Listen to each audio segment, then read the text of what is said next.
Kejadian yang tidak biasa terjadi di langit Amerika. Sebuah peti mati tiba-tiba terjun bebas dari sebuah pesawat yang mengalami kondisi darurat.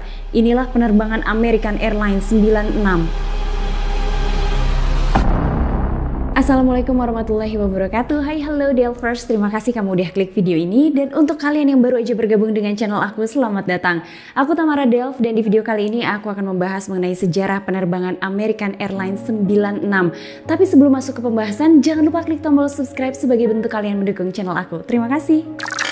Kita akan masuk ke informasi data pesawat sesuai dengan laporan yang dikeluarkan oleh NTSB di tahun 1973 atau tepatnya 1 tahun setelah terjadinya insiden dalam penerbangan American Airlines 96. Pesawat yang digunakan dalam penerbangan ini adalah McDonnell Douglas DC-10 yang diproduksi tahun 1971 dan telah mengumpulkan 2.142 total jam terbang. Di dalam penerbangan ini terdapat 3 orang kru kokpit. Yang pertama adalah Captain Bryce McCormick, usianya 52 tahun pada saat mengalami insiden. Beliau telah bekerja di American Airlines selama 28 tahun dan telah mengumpulkan 24.048 total jam terbang. First officer-nya adalah Peter Whitney, usianya 34 tahun pada saat mengalami insiden. Beliau telah bekerja di American Airlines selama 7 tahun dan telah mengumpulkan 7.947 total jam terbang. Dan yang terakhir, flight engineer-nya bernama Dayton Burke, usianya 50 tahun dan beliau telah bekerja di American Airlines selama 18 tahun dan telah mengumpulkan 13.898 total jam terbang. Sedikit membahas mengenai DC-10, mengutip dari Air Crash Investigation, tahun 1972 pesawat DC-10 baru saja diperkenalkan.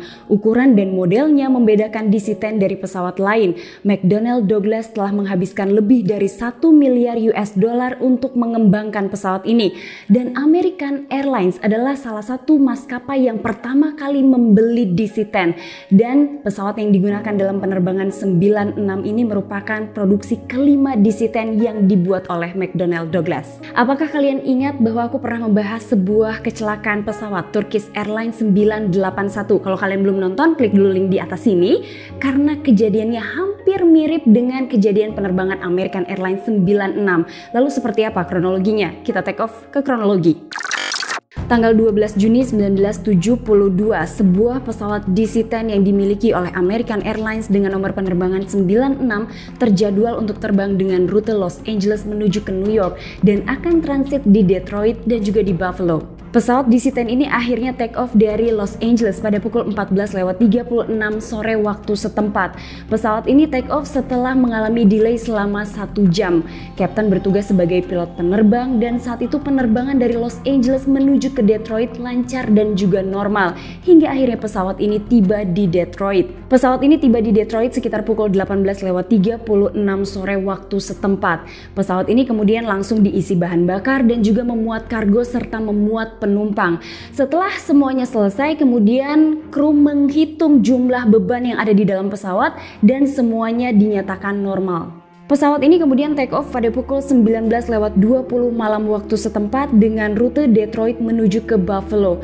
Pesawat meluncur di runway dan setelah itu pesawat mulai mengudara. First officer bertugas sebagai pilot penerbang dan pesawat ini membawa penumpang dengan jumlah 67 orang yang terdiri dari 11 orang kru dan 56 orang penumpang. Pada pukul 19.25 malam waktu setempat atau sekitar 5 menit setelah pesawat ini take off, pada saat pesawat berada di ketinggian 11.750 kaki, kru kokpit tiba-tiba saja mendengar bunyi ledakan yang sangat kencang dan saat itu pesawat langsung miring ke kanan. Kapten memperhatikan throttle yang tiba-tiba saja berpindah posisi ke idle. Kapten kemudian langsung mengambil alih kontrol penerbangan dan saat itu Kapten mematikan autopilot dan langsung menerbangkan pesawat ini secara manual.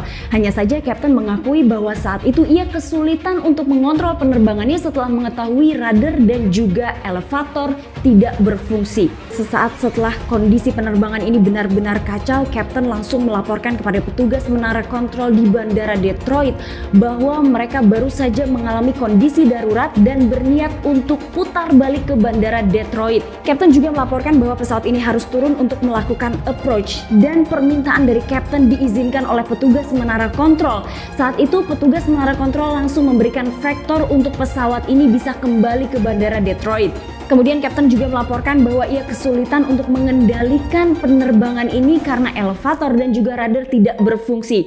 Dari sejak saat itulah kemudian petugas ATC langsung mengontrol atau memantau penerbangan American Airlines 96. Tanpa kendali penuh dari elevator dan dengan radar yang tidak bisa digerakkan ke kanan, Kapten harus menggunakan mesin pesawat untuk memutar pesawat dan meningkatkan daya dorong di satu sisi pesawat. Kapten bisa mengubah arah tapi tidak bisa mempercepat pesawat. Salah seorang kru kabin kemudian mengetahui bahwa lantai di bagian belakang kabin penumpang ini ternyata telah terlepas dari pesawat dan muncul sebuah lubang besar.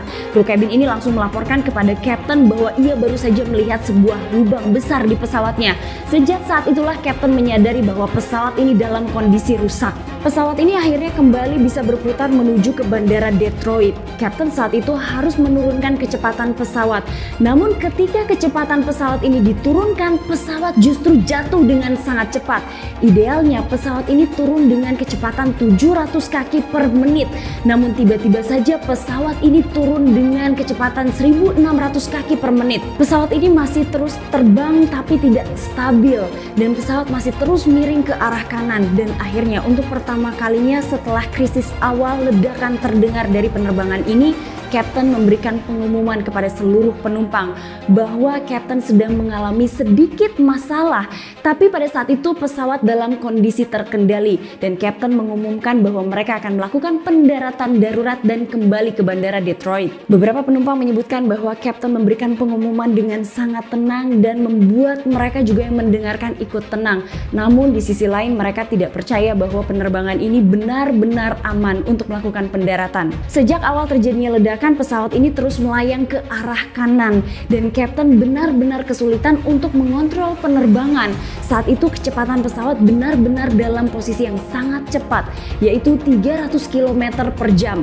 Saat pesawat ini mulai mendekat ke bandara Detroit, seluruh penumpang diperintahkan untuk menunduk untuk menghadapi situasi terburuk pada saat pesawat ini melakukan pendaratan darurat. Pendaratan darurat di bandara Detroit segera dimulai. Kapten kemudian langsung fokus untuk melakukan pendaratan darurat yang aman bagi seluruh penumpang dan juga pesawatnya.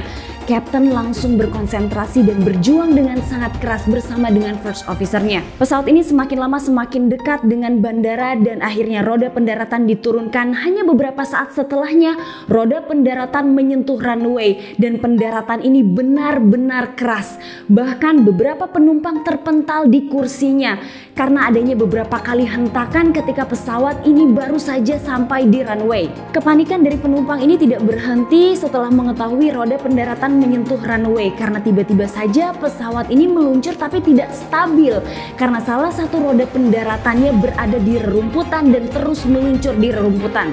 Setelah upaya keras dari ketiga kru kokpit ini, pesawat akhirnya berhenti hanya dengan jarak 300 meter dari ujung runway. Kapten saat itu langsung cemas untuk mengetahui bagaimana kondisi di kabin penumpang.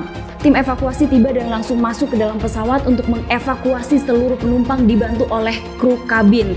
Saat itulah Kapten mengetahui bahwa seluruh penumpang di dalam penerbangannya selamat meskipun ada 11 orang yang cedera. Setelah seluruh penumpang dibawa turun oleh tim evakuasi, giliran kru kokpit dan juga kru kabin yang melakukan pemeriksaan ke bagian belakang pesawat untuk melihat adanya lubang di bagian belakang pesawat. Di sanalah kemudian seluruh kru pesawat kaget melihat lantai bagian belakang kabin ini terlepas dari pesawat. Ini merupakan hal yang jarang terjadi dalam sebuah penerbangan. Kita beralih ke investigasi. Hanya beberapa saat setelah insiden ini terjadi, NTSB langsung menuju ke bandara Detroit untuk mengetahui dan melakukan pemeriksaan terhadap pesawat. Hal yang pertama dilakukan oleh para penyelidik ini adalah memeriksa seluruh bagian pesawat dan mereka menyadari bahwa ada bagian-bagian dari pesawat DC-10 ini yang ternyata hilang. NTSB juga mendengarkan keterangan-keterangan dari kru pesawat, salah satunya adalah dari kru kokpit.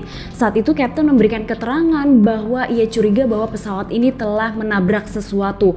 Kemudian juga ada keterangan dari penumpang yang menyebutkan mungkin saja telah terjadi ledakan karena bahan peledak. Namun setelah dilakukan penyelidikan, kedua hal itu tidak terbukti karena tidak ada bukti-bukti ataupun indikasi mengenai kedua hal tersebut. Tim investigasi kemudian memeriksa rute penerbangan pada saat pesawat ini mengalami insiden hingga pesawat ini mendarat darurat di Bandara Detroit. Ada laporan dari salah seorang investigator yang menyebutkan bahwa sebuah peti mati yang dibawa dalam penerbangan American Airlines 96 ini jatuh dengan jarak 30 km dari Bandara Detroit.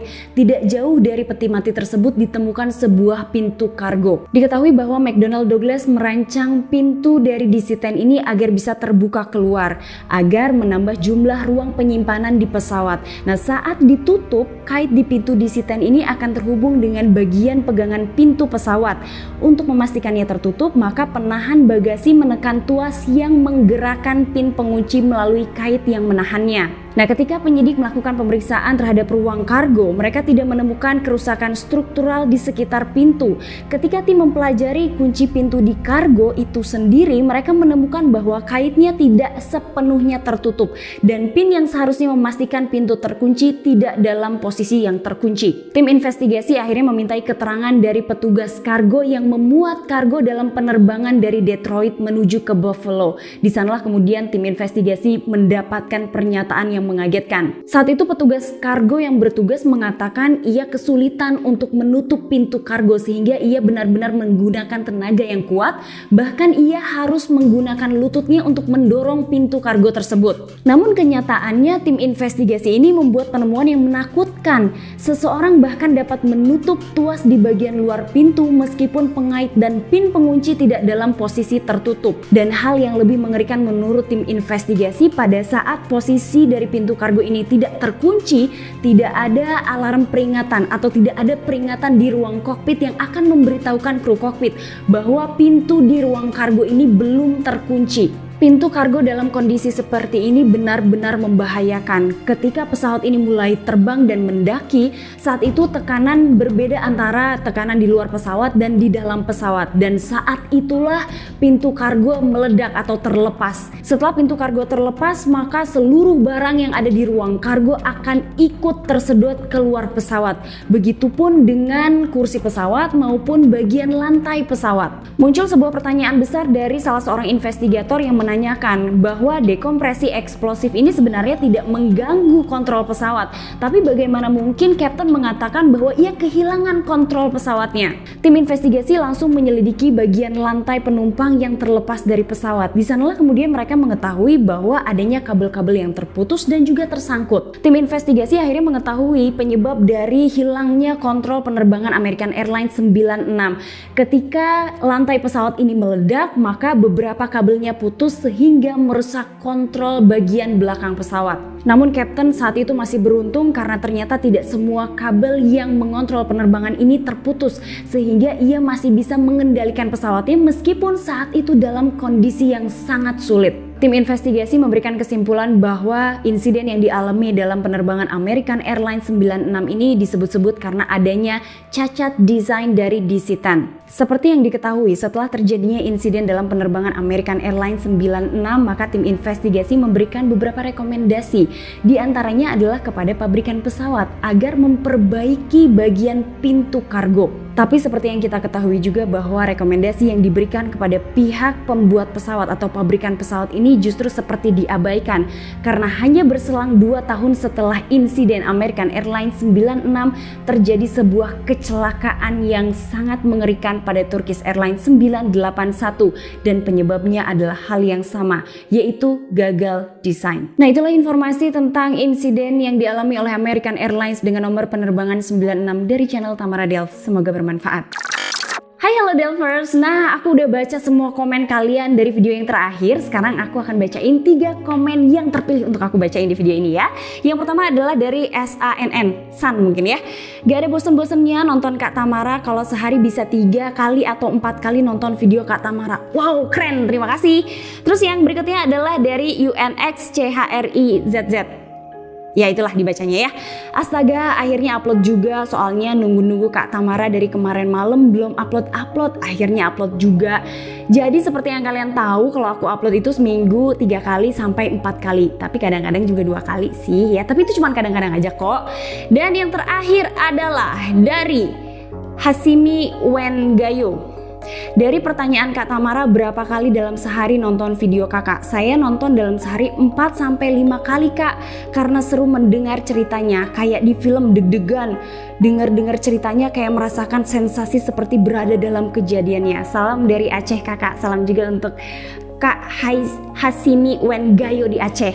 Jadi lupa deh mau ngomong apa. Oh, jadi aku tuh udah baca semua komen dari kalian, dan yang paling spektakuler yang pernah aku baca adalah ada yang nonton dalam satu hari adalah 30 kali. Aku nggak tahu videonya apa, tapi kalau misalkan kakaknya nonton, tolong komen di bawah sini video apa aja yang ditonton 30 kali. Terus ada juga yang nontonnya sampai 10 kali, ada juga yang nontonnya harus setiap bangun pagi sampai nanti mau tidur lagi. Kalian luar biasa, kalian the best. Terima kasih banyak. Dan terima kasih kamu udah nonton video aku hari ini. Jangan lupa di subscribe, dinyalain lonceng notifikasinya. Dan sampai ketemu di episode selanjutnya. Assalamualaikum warahmatullahi wabarakatuh. Bye-bye.